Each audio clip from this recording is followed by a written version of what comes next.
MB가 얘기했습니다. 대통령 권력은 80%만 써야 해요. 본인은 과연 얼마나 썼을까요? 지금까지 나온 뭐 여러 가지 의혹들을 보면 그렇게 한가하거나 권력을 좀 아껴 썼거나 하시진 않은 것 같은데 여러분의 대답이 궁금합니다. 자, 보시죠.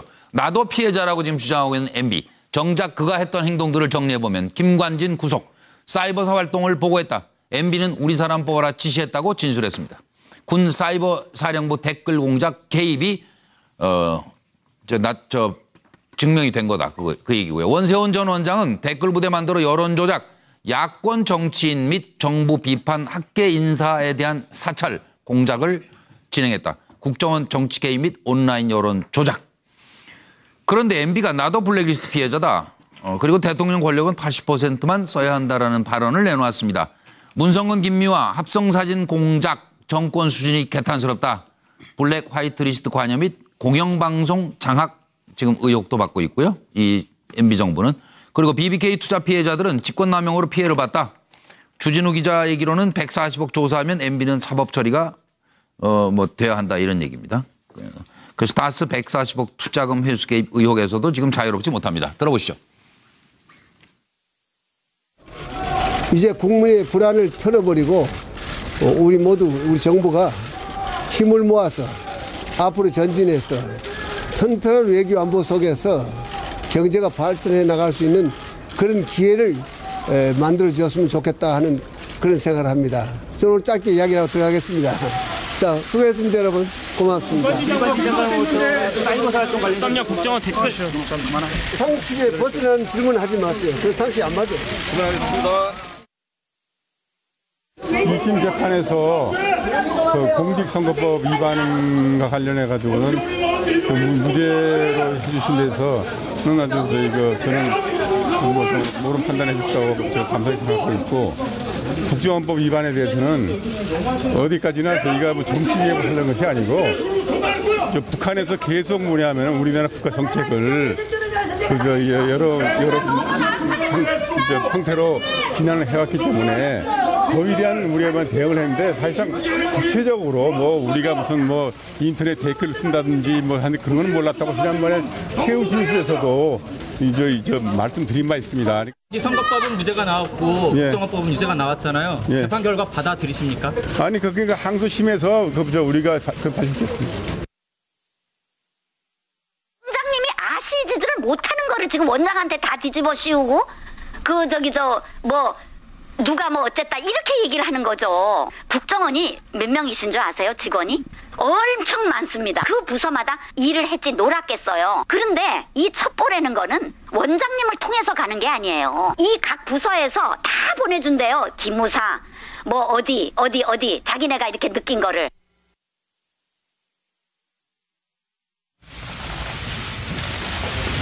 사이버사 댓글 공작 관련해서 지시하고 보고 받으셨습니까? 네, 북한의 기만적인 대남 선전선동에 대비해서 만든 것이 국군 사이버사령부 사이버 심리전 단이고, 그들은 본연 임무 수행을 위해서 최선을 다했습니다. 이명박 전 대통령께 보고하셨습니까? 네, 이번 답변은 차명진 전 의원을 맨 끝으로 하고 황장 소장부터 거꾸로 가겠습니다. 저는 MB 정권이 조금 말입니다. 이렇게 디테일하지 않고 덤성덤성했으면 지금 이렇게 걸릴 게 별로 없을 건데요. 쓸데없는데 엄청나게 디테일해서 81% 플러스 알파로 대통령 권한을 썼다고 봅니다. 특히 엉뚱한 데 많이 썼어요. 광우병을 겪고 난 다음에 무슨 보수단체 이 화이트 리스트, 그다음에 무슨 좌파 진영에 대한 블랙리스트 댓글 이런 데 굉장히 열중했고, 대선 때 결국 당선된 사람도 2012년 대선에 별로 고맙다라고 생각하지도 않고 당선된 뒤에 4대 강인이 또 틀어보자고도 노력을 했는데 근데 그걸 밀겠다고 또 했다면 그것도 또 좀 엉뚱해요. 그래서 전체적으로 대통령이 저렇게 디테일하고 부지런하니까 밑에도 더 부지런해가지고 굳이 할 필요가 없는 일. 그럼 해봤자 별로 정권에 크게 도움도 안 될 일을 가지고 그걸 하면서 마치 정권에 크게 도움이 되고 정권이 유지될 것처럼 큰 착각을 했다라는 겁니다. 네, 아래에서 그렇게 디테일하지 말고요. 오히려 그냥 일 대충 해도 예. 투명하고 깨끗하게만 했으면 오늘날 문제될 일이 하나도 없었겠죠. 알겠습니다. 차재원 교수님 생각은? 예, 저는 이명박 전 대통령이 권한이 80%만 써야 된다. 예. 그 발언 상당히 유감스럽게 들었습니다. 왜 대통령이 80%만 써야 됩니까? 대통령이 100% 써야죠. 예. 지금 헌법이 어떻게 규정하고 있습니까? 예. 대통령 국가 원수로 규정하고 있습니다. 그러면서 대통령이 주어진 의무가 뭡니까? 그 대한민국의 독립, 영토 보전, 헌법 수호, 평화 통일, 행정 수반이거든요. 이 일을 하는 데 있어서 대통령이 80%만 써서 되겠습니까?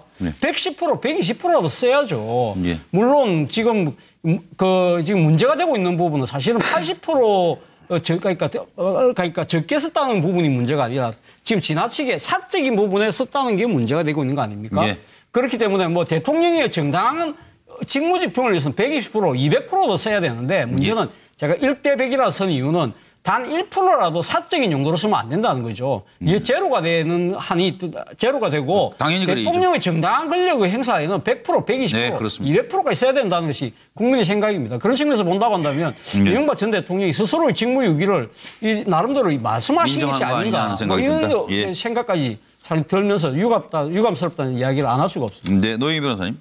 80%냐 100%냐 그건 이제 어느 측면에서 그분이 권력을 어떤 식으로 쓰느냐에 따라 다르겠지만 예. 저는 두 가지로 봅니다. 널이라고 하는 거는 기본적으로는 아무것도 없다, 0 이런 뜻이잖아요. 그러니까 이분이 경제나 우리가 정말 저분에게 기대했던 여러 가지 것들을 하시는 데 있어서는 제대로 하신 게 없다. 권력을 쓰지 않았다. 혹은 내지는 자기가 할 수 있는 여러 가지가 있음에도 불구하고 이것을 제대로 하지 않았다는 측면에서 널이라고 썼고 120%라고 하는 거는 일반 국민을 사찰하거나 정말로 그 댓글을 달게 지시하거나 이런 여러 가지 것들에 대해서 문제가 있었다. 쓸데없는 곳에 본인의 권력을 너무 과도하게 썼다. 이런 측면에서 제가 이제 널 대 120%를 썼는데 이제 그 비교는 제가 밑에 써놓은 거에 나옵니다. 김대중 그 정부 때 경제 성장률이 5.2%예요. 근데 당시에 IMF 터널을 바로 벗어나기 위한 그 타임이었습니다. 금모으기 같은 거 했었던 그 타임. 예. 노무현 정부 때는 4.3% 경제 성장률이 나옵니다. 네. 그때 당시에 세계적 외환위기 있었던 거 다 아십니다. 그런데 그 이후에 박근혜 이명박 정부 때는 사실 아무런 세계적인 위험이 없었음에도 불구하고 2.9%대에 불과한 경제 성장률을 보였단 말이에요. 우리가 저분에게 정말 원했던 것은 우리나라의 경제적인 측면에서 뭔가 조금 안정화될 수 있도록 또 정말로 88만 원 세대가 없어지도록 좀 조심해달라, 노력해달라 이런 것이었는데 그쪽에 너무 신경을 쓰지 않으셨던 게 바로 문제 아니었나 이런 생각을 합니다. 알겠습니다. 양문석 박사로 갑니다. 제왕적 대통령제라는 이야기가 본격적으로 등장하기 시작한 게 이명박 대통령이고 그리고 그 제왕적 대통령의 폐해를 극적으로 보여줬던 게 박근혜 전 대통령이잖아요.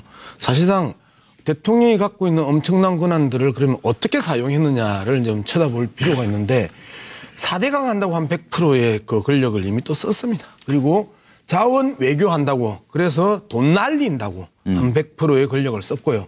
그다음에 이명박 전 대통령 집권 시절에 본격적으로 본물 터지듯이 터져 나왔던 방위산업과 관련된 비리들에 한 100% 쓴 것 같습니다.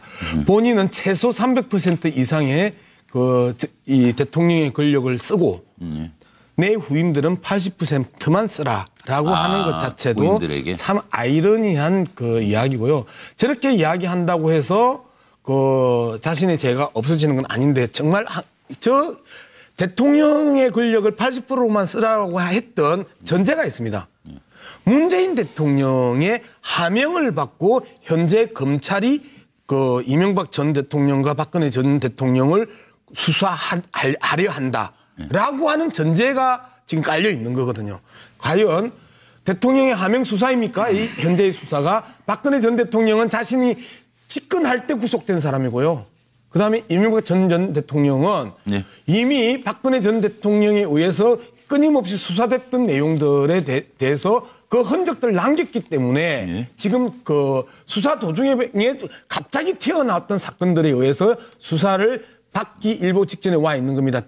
문재인 대통령이 하명 수사해서 검찰을 주구처럼 다루는 것처럼 전제를 깔고 이야기해서는 안 되는 거죠. 알겠습니다. 서영호 소장 지적. 네, 이명박 대통령 권력 80%만 써야 한다. 이명박 대통령 당신은 어땠는지 한번 물어보고 싶습니다.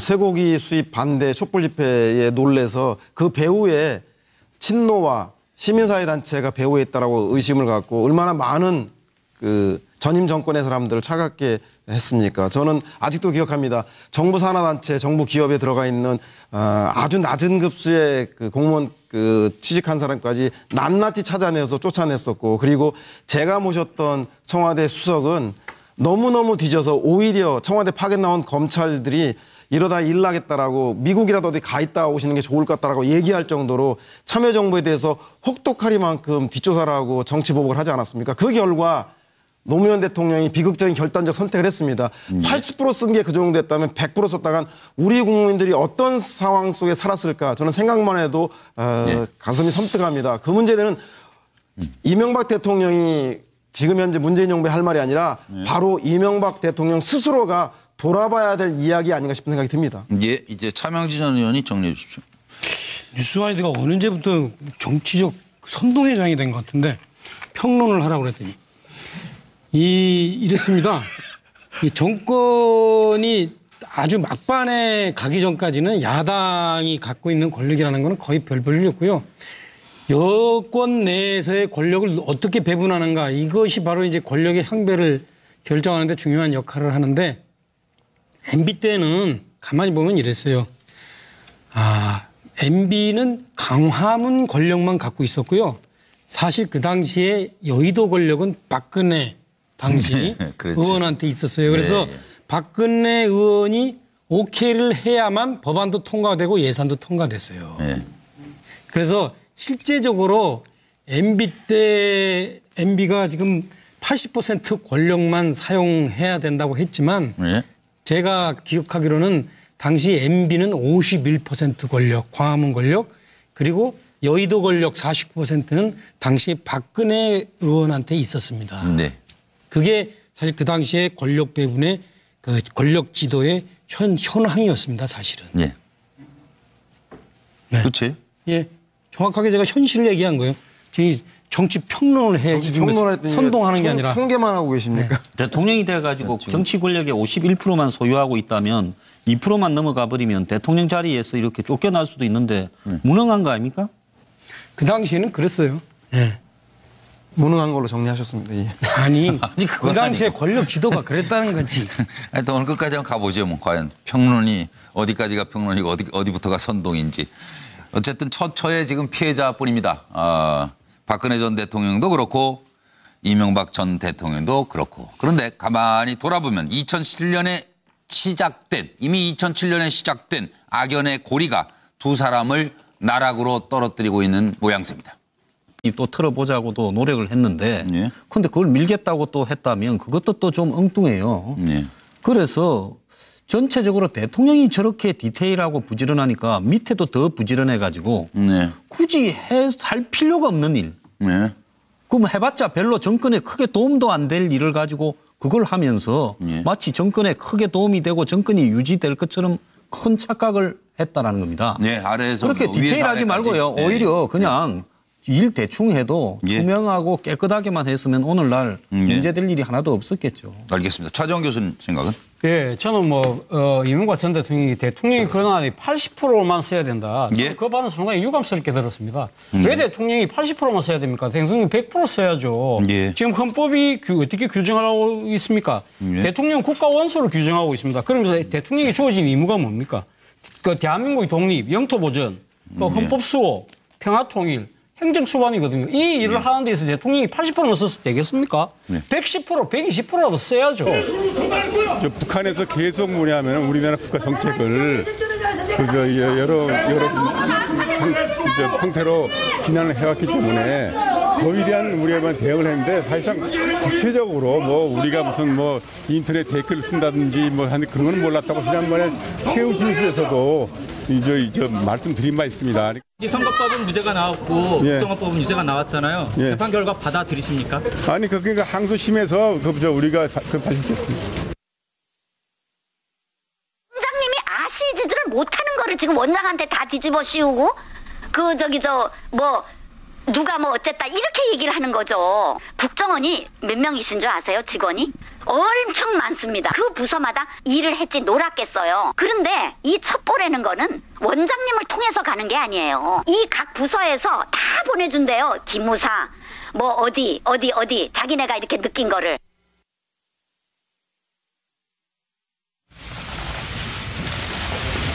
사이버사 댓글 공작 관련해서 지시 직권남용으로 피해를 봤다. 주진우 기자 얘기로는 140억 조사하면 MB는 사법 처리가 돼야 한다 이런 얘기입니다. 그래서 다스 140억 투자금 회수 개입 의혹에서도 지금 자유롭지 못합니다. 들어보시죠. 이제 국민의 불안을 털어버리고 우리 정부가 힘을 모아서 앞으로 전진해서 튼튼한 외교 안보 속에서 경제가 발전해 나갈 수 있는 그런 기회를 만들어 주었으면 좋겠다 하는 그런 생각을 합니다. 저는 오늘 짧게 이야기하고 들어가겠습니다. 자, 수고했습니다, 여러분. 고맙습니다. 사이버사 활동 관련 썸녀 국정원 댓글 상식에 벗어나는 질문을 하지 마세요. 그 상식 안 맞아요. 고맙습니다. 2심 재판에서 그 공직선거법 위반과 관련해 가지고는 그 무죄로 해주신 데서는 아주 저는 옳은 판단해 주셨다고 저 감사히 생각하고 있고, 국정원법 위반에 대해서는 어디까지나 저희가 뭐 정치 개입을 하려는 것이 아니고 하고 보고 받으셨습니까? 네, 북한의 기만적인 대남 선전선동에 대비해서 만든 것이 국군 사이버사령부 사이버 심리전 단이고, 그들은 본연 임무 수행을 위해서 최선을 다했습니다. 이명박 전 대통령께 보고하셨습니까? 네, 이번 답변은 차명진 전 의원을 맨 끝으로 하고 황장 소장부터 거꾸로 가겠습니다. 저는 MB 정권이 조금 말입니다. 이렇게 디테일하지 않고 덤성덤성했으면 지금 이렇게 걸릴 게 별로 없을 건데요. 쓸데없는데 엄청나게 디테일해서 81% 플러스 알파로 대통령 권한을 썼다고 봅니다. 특히 엉뚱한 데 많이 썼어요. 광우병을 겪고 난 다음에 무슨 보수단체 이 화이트리스트, 그다음에 무슨 좌파 진영에 대한 블랙리스트 댓글 이런 데 굉장히 열중했고, 대선 때 결국 당선된 사람도 2012년 대선에 별로 고맙다라고 생각하지도 않고 당선된 뒤에 4대 강인이 MB가 얘기했습니다. 대통령 권력은 80%만 써야 해요. 본인은 과연 얼마나 썼을까요? 지금까지 나온 여러 가지 의혹들을 보면 그렇게 한가하거나 권력을 좀 아껴 썼거나 하시진 않은 것 같은데, 여러분의 대답이 궁금합니다. 자, 보시죠. 나도 피해자라고 지금 주장하고 있는 MB. 정작 그가 했던 행동들을 정리해보면 김관진 구속, 사이버사 활동을 보고했다. MB는 우리 사람 뽑아라 지시했다고 진술했습니다. 군 사이버 사령부 댓글 공작 개입이 증명이 된 거다. 그 얘기고요. 원세훈 전 원장은 댓글 부대 만들어 여론 조작, 야권 정치인 및 정부 비판 학계 인사에 대한 사찰 공작을 진행했다. 국정원 정치 개입 및 온라인 여론 조작. 그런데 MB가 나도 블랙리스트 피해자다. 그리고 대통령 권력은 80%만 써야 한다라는 발언을 내놓았습니다. 문성근 김미화 합성사진 공작 정권 수준이 개탄스럽다. 블랙 화이트리스트 관여 및 공영방송 장악 지금 의혹도 받고 있고요. 이 MB 정부는. 그리고 BBK 투자 피해자들은